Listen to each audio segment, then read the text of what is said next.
Peyton Manning is widely regarded as the greatest regular season quarterback the league has ever seen. The man won 5 MVPs, made 7 first-team All-Pros, 14 Pro Bowls, and set the all-time record in passing yards and passing touchdowns in a season in 2013. He also retired with both the all-time passing yards and passing touchdowns records for good measure.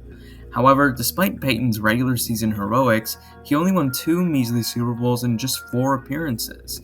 On the surface, this seems impressive, but when you look deeper into it, it very much pales in comparison to his main rival Tom Brady and his 7 Super Bowls and 10 appearances.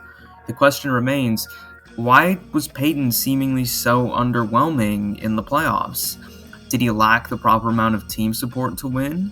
Were his teams always victims of bad luck? Or did Peyton himself underperform come January and cost his team's chances to win more Super Bowls? Today, I will answer that question. Following a legendary college career at Tennessee, Peyton Manning was selected first overall in the 1998 NFL Draft by the Indianapolis Colts. He would be tasked with reviving a franchise that hadn't experienced consistent winning for a long time, as the Colts were second to last among non-expansion teams in wins from 1978 to 1997. That didn't change in 1998, as the Colts went an abysmal 3-13 in the regular season. Peyton broke the record for interceptions by a rookie in a single season with 28 in 1998 and really struggled to find his footing. However, Manning did improve late in the season, throwing 10 touchdowns to 6 interceptions in the final 5 games. Indy had a young offensive core with talent going forward. Peyton, wide receiver Marvin Harrison, and tackle Tariq Glenn. They did lose running back Marshall Faulk in the 1999 offseason, but would replace him with Edgerrin James in the draft. The Colts did have some potential going forward, and there was reason for hope in Indy.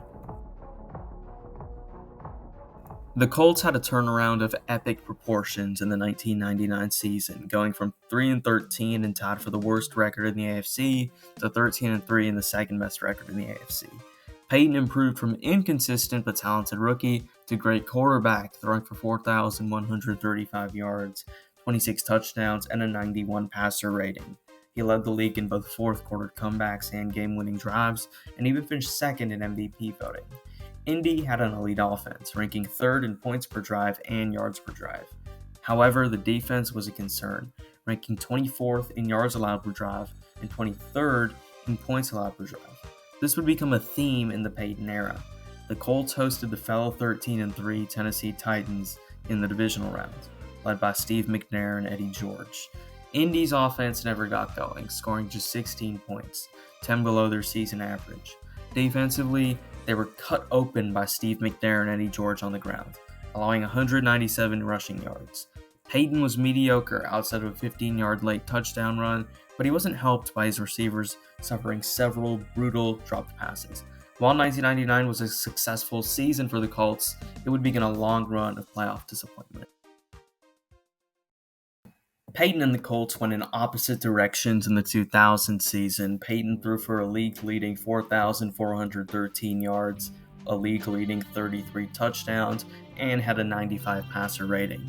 He led the league in completions on top of that and had an argument for the league MVP that year. The Colts, however, went 10-6 and were a wildcard team. Indy's offense remained elite, finishing second in yards per drive and points per drive, but the defense was once again bad, finishing 25th in yards allowed per drive and 19th in points allowed per drive. The Colts would head to Miami to face the Dolphins in the 2000 wildcard round, and this is where Peyton's bad playoff luck began. Peyton had solid numbers that would have looked better had it not been for a horrible drop touchdown in the second quarter. Indy led 14-0 at half, but Lamar Smith's 209 yards saw Miami storm back. Up 17-10 with 4:47 left in the fourth quarter, the Colts defense allowed a 14-play, 4-minute touchdown drive that sent the game into overtime. Peyton's bad luck would continue in overtime, as after leading a 51-yard drive, Mike Vanderjagt missed what would have been a game-winning 49-yard field goal. This won't be the last time you hear of Mike Vanderjagt. Miami got the ball back and scored via a 17-yard Lamar Smith touchdown to win 23-17 in overtime. Peyton remained winless in the playoffs. The good news for the Colts is that they didn't lose any playoff games in 2001, but the bad news is they didn't win any either. Indy finished a disappointing 6-10 on the season and missed the playoffs. Peyton individually regressed as well, as his 23 interceptions hurt the team's chances in several winnable games. It should be noted that the Colts offense was still very productive despite this, finishing 4th in yards per drive and 3rd in points per drive. However, the defense was still bad, finishing 27th in yards allowed per drive and 32nd in points allowed per drive. The Colts would fire Jim Mora and hire Tony Dungy as the new head coach to improve the defense.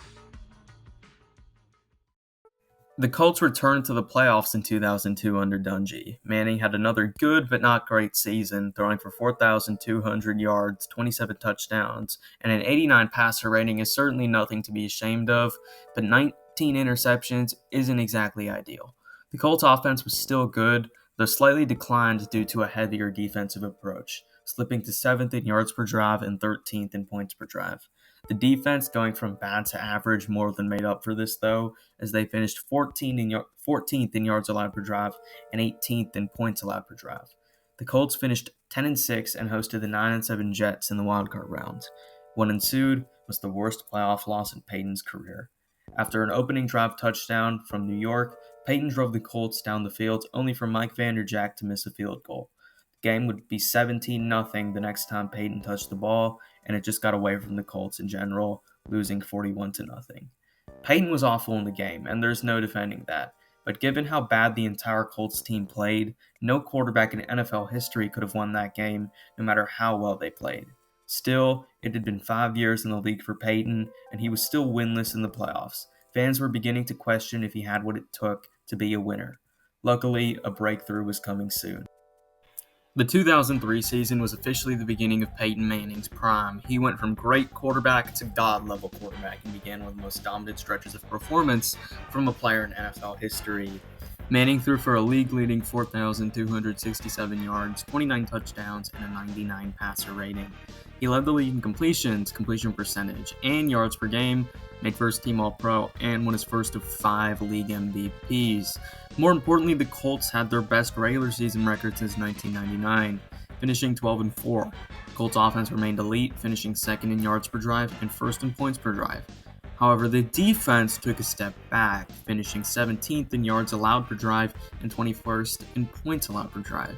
The Colts manhandled the Denver Broncos 41-10 at home in the wildcard round, which would be Peyton's first playoff win. Peyton had a brilliant game, throwing for 5 touchdowns, just 4 incompletions, and having a perfect 158.3 passer rating. The Colts headed to Arrowhead Stadium to play the 13-3 Kansas City Chiefs in the divisional round. The Colts never trailed and won a 38-31 shootout in large part due to 304 yards and 3 touchdowns from Peyton. The Colts offense had been unstoppable in the opening 2 rounds of the playoffs, but that would change in the 2003 AFC Championship. Peyton's Colts headed to Gillette Stadium to play the New England Patriots, led by the number 1 defense in the league. It would be the first of 5 playoff matchups between Peyton and Patriots quarterback Tom Brady. Peyton had the worst statistical game of his career, completing under 50% of his passes, throwing 4 interceptions, and having a dreadful 35.5 passer rating as New England's defense, and specifically Ty Law, dominated. Somehow, Indy had a chance to tie the game with 2 minutes left in the 4th quarter, down 21-14, only for the drive to go 3-and-out. New England tacked on a field goal to seal a 24-14 win. The Colts would complain that New England was being too physical defensively, and thus the rules were changed to benefit the offenses moving forward. New England went on to win a 2nd Super Bowl in 3 years, and talks began surfacing on if Tom Brady was actually better than Peyton Manning, as despite the gap in regular season performance, Brady had as many Super Bowls in his career as Peyton had playoff wins. You can make a strong argument that Peyton Manning's 2004 season is the greatest single season that a quarterback has ever had. Peyton threw for 4,557 yards and broke the record for passing touchdowns with 49, as well as a record-breaking 121.1 passer rating. He led the league in yards per attempt while breaking the single-season records for touchdown percentage, adjusted yards per attempt, and adjusted net yards per attempt. He was once again first-team All-Pro and repeated as league MVP. Indy once again went 12-4 and was the third seed in a tough AFC. The Colts offense had the 6th highest points per game in a single season in the Super Bowl era and the 10th highest yards per game. It took every bit of offensive production for the Colts to hit 12 wins, as their defense ranked 31st in yards allowed per drive and 23rd in points allowed per drive. The Colts once again easily dispatched the Broncos in the wildcard round 49-24 before advancing to the divisional round. They would play a familiar foe in a familiar stadium, the New England Patriots in Gillette. New England's defense was once again very good, but not quite what it had been the prior year, though this was offset due to the improvement of Tom Brady. New England's defense completely shut down the historically great Colts offense, holding them to 3 points in a 20-3 win. Peyton's final numbers weren't pretty, but after rewatching this game, it's clear that this loss isn't on him, at least fully. The Colts running backs and receivers suffered several drops and fumbles throughout the game, and without an elite run game, the Colts offense was completely reliant on the right arm of Manning. Manning's Colts, once again, were sent home by Brady's Patriots, who went on to win a 3rd Super Bowl in 4 years, cementing themselves as a dynasty. The Brady over Manning talks began to grow louder, as despite the gap in regular season statistics, Brady had tripled the playoff wins of Manning in 3 fewer seasons, was 6-0 against him overall, and had as many rings as Peyton had playoff wins. 2005 was the biggest missed opportunity at winning another Super Bowl in Manning's Colts career. Peyton threw for 3,747 yards, 28 touchdowns, and led the league with a 104.1 passer rating. He also led the league in net yards per attempt and adjusted net yards per attempt, and was robbed of a 3rd consecutive MVP by Shaun Alexander due to the media's fascination with running backs with high touchdown totals. He did make first team All-Pro. The Colts went 14-2 and was the number 1 seed in the AFC. The offense was elite as usual, finishing first in both yards and points per drive. The defense was average, finishing 28th in yards allowed per drive, but an impressive 9th in points per drive. Throughout a majority of Peyton's career, you could say that there were more well-rounded teams that prevented him from winning Super Bowls, but this was not the case in 2005. The Colts had crushed their biggest rival Patriots 40-21 in the regular season, and New England had regressed to 10-6 and was eliminated by the Broncos in the AFC divisional round the day before the Colts played the Pittsburgh Steelers in the divisional round.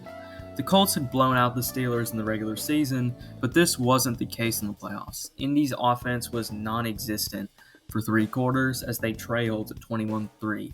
The Colts woke up in the 4th quarter, scoring 2 touchdowns to cut the lead to 21-18.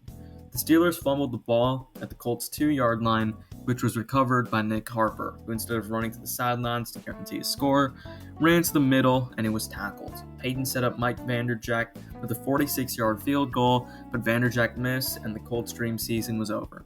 Peyton was officially labeled as a playoff choker, and there was some merit to that label, as Peyton certainly got worse from regular season to postseason, but he had also been let down repeatedly by his teammates. The Steelers went on to win the Super Bowl, and you can't help but wonder, had Nick Harper ran to the sidelines, if Indy would have been the ones lifting the Lombardi Trophy. Luckily for Indy, that image would become reality very soon. The 2006 regular season was business as usual for both Peyton and the Colts. Peyton threw for 4,397 yards, a league-leading 31 touchdowns, and a league-leading 101 passer rating. He also led the league in QBR and adjusted net yards per attempt, though wasn't voted first-team All-Pro for some reason. The Colts finished 12-4 and was the number 3 seed in the AFC. The offense was elite as usual, finishing first in both yards and points per drive. The defense was awful, finishing 32nd in yards allowed per drive and 31st in points allowed per drive. The Colts hosted the 9-7 Chiefs in the wildcard round. Peyton was bad, throwing 3 interceptions, but surprisingly, the Colts' run game and defense stepped up. Indy ran for 188 yards, forced 3 turnovers, and held near 1,800-yard back Larry Johnson to just 32 yards on 14 carries. The Colts won 23-8 and advanced to the divisional round. They would face the Baltimore Ravens in Baltimore, who boasted the number 1 defense in the league. Peyton was even worse than the week prior, throwing for just 170 yards, no touchdowns to 2 interceptions, for an abysmal 39.6 passer rating. Yet again, however, the Colts defense stepped up, forcing 4 turnovers. In a game where the only points were field goals, the Colts won 15-6. The Colts hosted the rival Patriots in the AFC Championship game, in what was quite possibly the biggest game of Peyton's career. Peyton's poor play continued in the first half as he threw a brutal pick six and a half that the Patriots commanded, taking a 21-6 lead. Then, Peyton had what many regarded as his greatest moment ever. Peyton led a furious comeback, accounting for 2 total touchdowns and leading the Colts to 32 second-half points. A late Marlon Jackson interception on Tom Brady sealed the Colts' spot in the Super Bowl as they defeated New England 38-34. Peyton had finally beaten Brady's Patriots. The Colts played the Chicago Bears in Super Bowl 41 in Miami. Peyton performed solidly, not great, but solidly, guiding the Colts to a 29-17 win, winning his first Super Bowl, and was rewarded with Super Bowl MVP for his efforts. Thanks to dominant defense, clutch throws, and a hint of luck, Peyton had fully established himself as one of the greatest quarterbacks ever.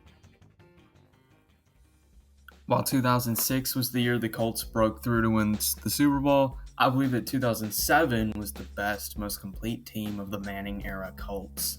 Peyton threw for 4,040 yards, 31 touchdowns, and had a 98 passer rating coming off of the Super Bowl title. The Colts offense was elite as usual, finishing second in both yards and points per drive. However, the Colts paired their usual offensive brilliance with a dominant defense. The Colts continued their defensive performance from the 2006 playoffs into the 2007 season, finishing 17th in yards allowed per drive and an excellent 3rd in points allowed per drive. The Colts went 13-3 and finished as the 2nd seed in the AFC. They would host a talented but inconsistent San Diego Chargers team in the divisional round, and it seemed like a certainty the Colts would rematch the 16-0 Patriots in the AFC title game. This, however, was not the case. Peyton threw for over 400 yards and 3 touchdowns, but was hurt by a fluke interception on the Chargers' 2-yard line, another fluke interception that went through Reggie Wayne's hands on the Chargers' 35-yard line, Marvin Harrison fumble on the Chargers' 25-yard line, and his defense allowing a 78-yard touchdown drive to backup quarterback Billy Volek, undoing a go-ahead touchdown drive by Peyton. Peyton had 2 drives to try and retake the lead, but one stalled at the Chargers' 7-yard line and the other ended with a Dallas Clark drop on 4th down. The Chargers won 28-24, and while it is unlikely that the Colts would have defeated the unbeaten Patriots, it's still a major missed opportunity for what truly was Peyton's most complete Colts team. 2008 was more of the same for Peyton in the regular season. He threw for 4,002 yards, 27 touchdowns, and had a 95 passer rating. He also led the league in QBR, game-winning drives, and fourth-quarter comebacks, while taking home his 3rd MVP. The Colts offense was elite as usual, finishing 3rd in both yards and points per drive. The defense regressed from 2007, finishing 27th in yards allowed per drive and 13th in points allowed per drive. The Colts traveled to San Diego to rematch the Chargers in the wildcard round, who had regressed to 8-8 while the Colts were 12-4. Peyton played very well, throwing 310 yards and a touchdown for a passer rating of 90. Colts rookie tight end Bijan Robinson forgot the snap count on a crucial 3rd down with 2 minutes remaining. Had the Colts converted this 3rd down, they'd have won the game. A 26-yard return saw the Chargers get the ball at the Colts' 38. In a back-and-forth game, a Nate Kading field goal sent the game to overtime at 17-all. The Chargers won the overtime coin toss, drove 53 yards down the field, and a 22-yard Darren Sproles touchdown ended the game 23-17. The Chargers eliminated the Colts in back-to-back years in overtime in a game that Peyton didn't touch the ball in. Tony Dungy would leave after the 2008 season, being replaced by Jim Caldwell. Peyton continued his usual excellence in 2009. He threw for 4,500 yards, 33 touchdowns, and had a passer rating of 100. Peyton led the NFL in fourth-quarter comebacks and game-winning drives and won his 4th league MVP, an NFL record. though many believe it should have gone to Drew Brees. The Colts offense was elite as always, finishing 5th in both yards and points per drive. The defense wasn't great, but not terrible either, finishing 23rd in yards allowed per drive and 14th in points allowed per drive. The Colts finished 14-2 and had the best record in the league. They famously could have gone 16-0, but head coach Jim Caldwell pulled starters at halftime of a Week 16 game against the Jets. The Colts handled the Ravens in the divisional round 20-3 before playing host to the upstart Jets in the AFC title game. The Jets had a 17-6 lead with 2 minutes left before halftime before Peyton's Colts scored 24 unanswered points to close out a 30-17 win. Peyton was brilliant, shredding the number 1 ranked Jets pass defense to the tune of 377 yards, 3 touchdowns, and 123.6 passer rating. The Colts would face the 13-3 NFC champion New Orleans Saints in Super Bowl 44, led by fellow legendary quarterback Drew Brees. Peyton was being talked of as the greatest quarterback of all time entering the game, and he had played to that level through 3 quarters in Miami. However, due to the failure of his teammates, the Colts had just a 17-16 lead entering the 4th quarter. Of course, the only thing Peyton is remembered for in this game is his infamous pick 6 to Saints cornerback Tracy Porter to all but seal the Super Bowl for New Orleans. Super Bowl 44 was a pretty good summary of Peyton's career in the postseason. Unlike fellow all-time great quarterbacks Joe Montana and Tom Brady, Peyton's teams almost always needed him to deliver in order to win, or even have a chance of winning. Everybody remembers the pick 6, but they forget Pierre Garçon dropping a touchdown in the 2nd quarter, Colts running back Mike Hart not being able to convert a 3rd and 1, a botched onside kicks recovery to open the 2nd half, and Matt Stover missing a 51-yard field goal early in the 4th quarter. In addition to this, Drew Brees shredded the Colts defense as he threw 288 yards and 2 touchdowns for a 114.5 rating. 2009 was probably the second biggest missed opportunity of Peyton's Colts career behind 2005, and I say this because I believe the Saints were a slightly more complete team than the Colts overall. Yet despite this, Indy had plenty of opportunities to win this game, and Peyton wasn't responsible for all but one of those failed opportunities.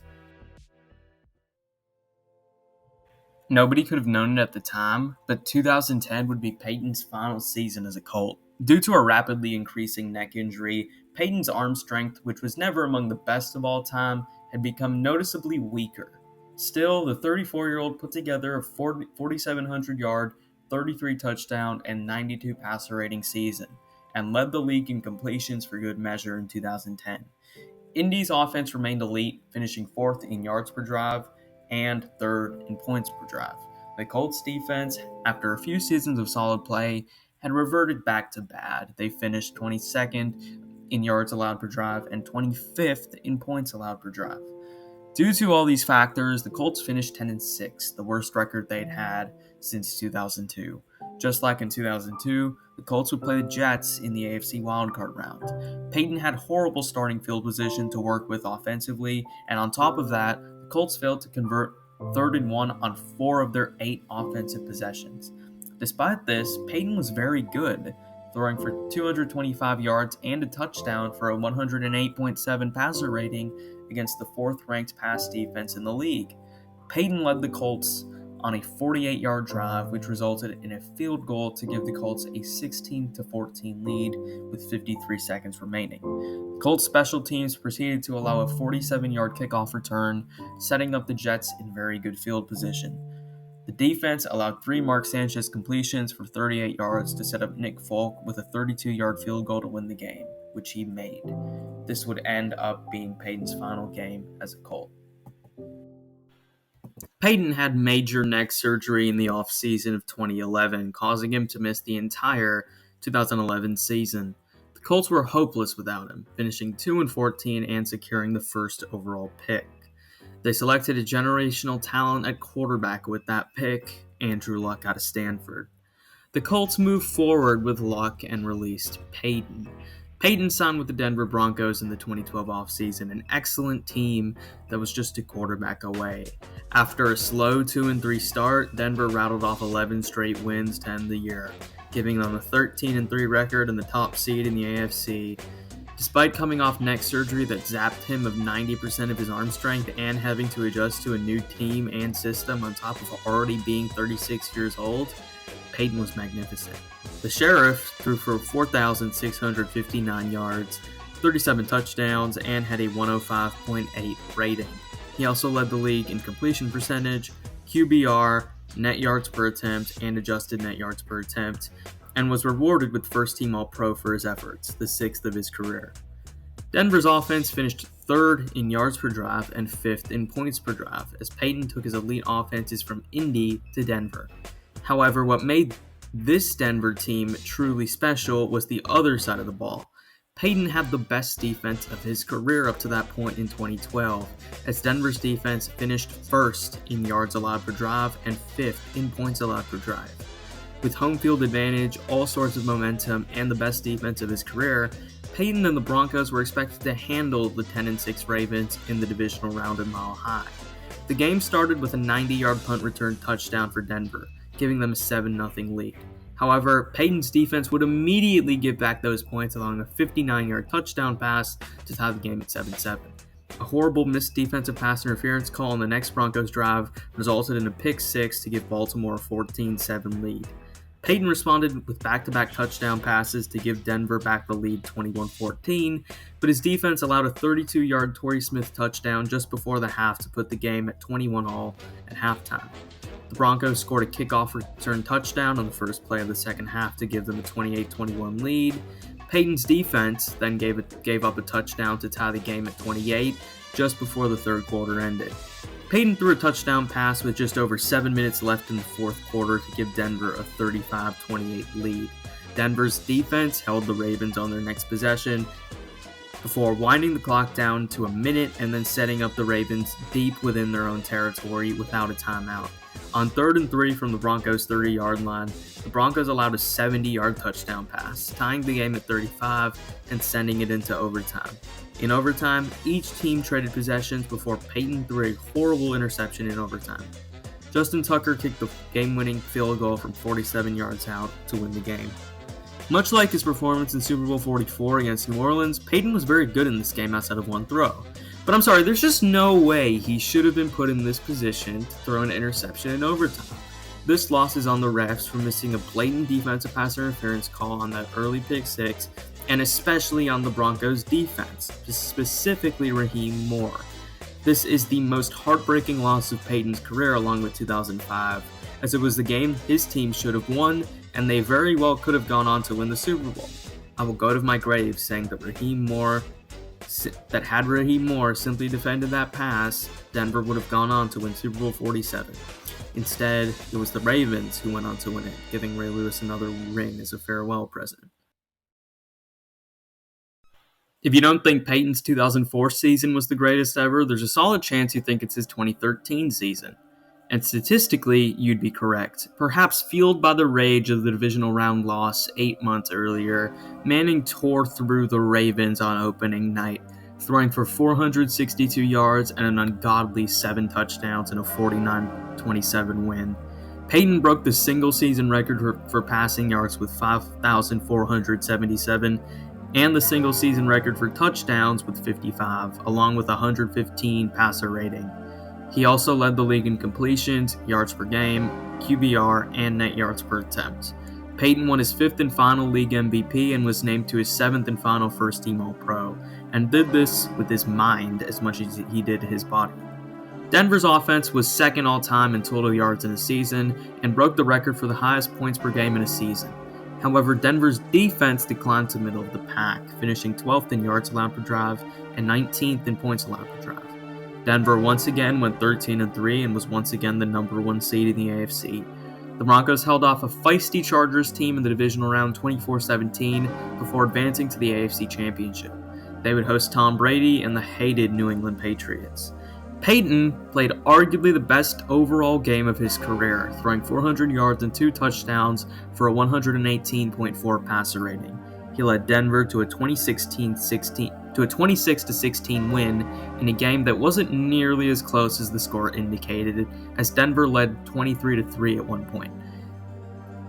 The Broncos would face the Seattle Seahawks in Super Bowl 43, as it was a classic matchup between the number one offense and the number one defense in the Super Bowl. The game was a disaster from the first play for Denver, as a botched snap resulted in a safety for Seattle on the opening offensive play of the game.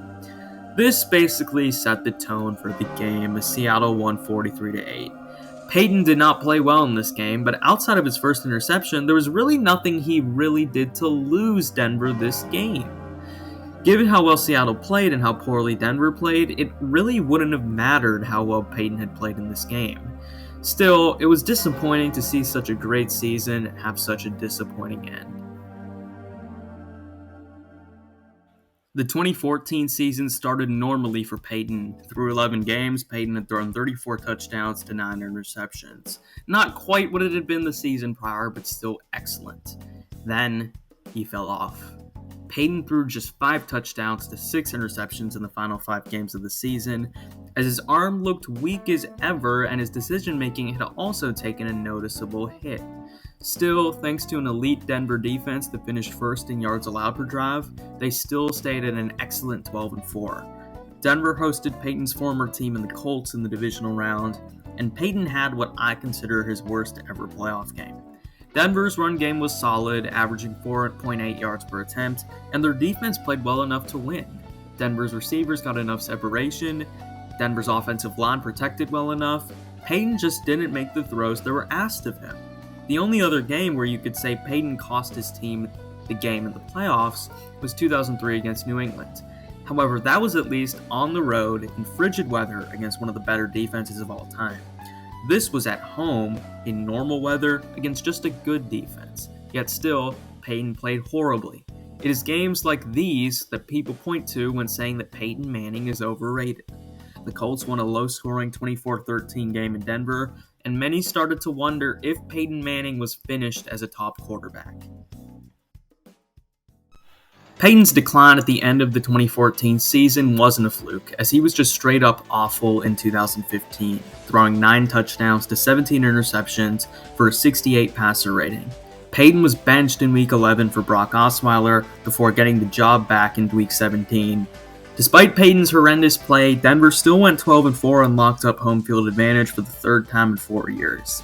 This was mostly due to a dominant defense, as Denver's defense finished first in both yards and points allowed per drive. Manning embraced the game manager role, staying out of the way and letting his defense do the heavy lifting. This formula ended up working, as the Broncos defeated the Steelers and Patriots on the way to Super Bowl 50. It should be noted that Peyton executed his game manager role perfectly against New England. The Broncos met the 15-1 Carolina Panthers in Super Bowl 50, led by league MVP Cam Newton. Denver's defense dominated Newton and the Carolina offense in a similar way to what Seattle had done to them 2 years prior. After years of carrying bad defenses to good records, Peyton's 2015 no-fly zone defense had carried him to a second Super Bowl, as Denver won 24-10. Peyton would retire a month later after the 2015 season ended, putting an end to his iconic and once-in-a-lifetime career. So, to answer the question I set out at the start of the video, why did Peyton Manning not win more Super Bowls? There are many reasons for this, as I've laid out over this video. Peyton wasn't a bad postseason quarterback, as bad playoff quarterbacks don't have the performances he had in the 2006, 2009, and 2013 AFC Championship games. He certainly got worse from regular season to playoffs, as he never had a great Super Bowl performance and was bad in 4 of the 7 playoff games during his 2 Super Bowl runs. But with that said, I believe that of all of Peyton's losses in the playoffs, only 2 fall completely on his shoulders. 2003 against New England and 2014 against Indianapolis were the only games that Peyton was the sole reason his team lost. 2002 against the Jets and Super Bowl 48 against Seattle were complete team failures. And while Peyton played poorly in these games, his team performed so poorly it wouldn't have mattered how well he had played.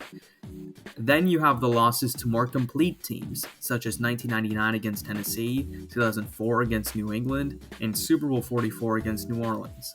These were games against teams that were quite simply better than Peyton's Colts were.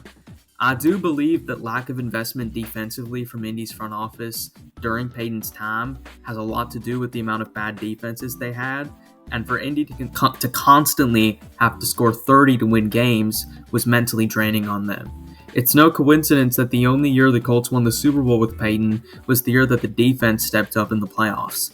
It should also be noted that most of Peyton's playoff losses came against very good teams. His 2 Super Bowl losses came against a Saints team that featured both a Hall of Fame coach and quarterback, along with a top 8 run game and playmaking defense, and against the Seahawks team that featured a young future Hall of Fame quarterback, arguably the best running back in football, and the best defense since the 2002 Buccaneers.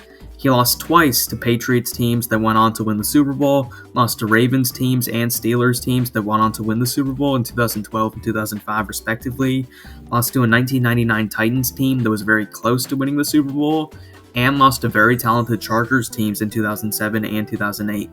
With all that being said, the biggest reason Peyton Manning didn't win more Super Bowls is bad luck. 4 times Peyton's team blew the lead within the final minute of a game. 2000 against Miami, 2008 against San Diego, 2010 against New York, and 2012 against Baltimore. Combine this with Nick Harper not running to the sidelines for a touchdown after recovering a fumble, and the Mike Vanderjagt missed field goal in 2005 against Pittsburgh, as well as the 2 fluke interceptions in 2007 against San Diego, and it's clear to see that Peyton was very unlucky in several of his playoff losses. While the Colts were certainly not Super Bowl material in 2000, 2008, or 2010, they were in 2005, 2007, and 2012, and would have been favored in 2005 and 2012. Had Nick Harper ran to the sidelines after recovering the fumble in 2005, and had Raheem Morris simply defended the 70-yard touchdown pass with 30 seconds left in 2012, I believe that Peyton has 4 Super Bowl rings, and I'm not even making this video. So with all this factored in, is it really surprising that Peyton has 2 Super Bowl wins? I don't think so. Make sure to subscribe to the channel for more NFL content. Make sure to follow my social medias in the description below. Shout out to Lenny B for editing this video, and God bless.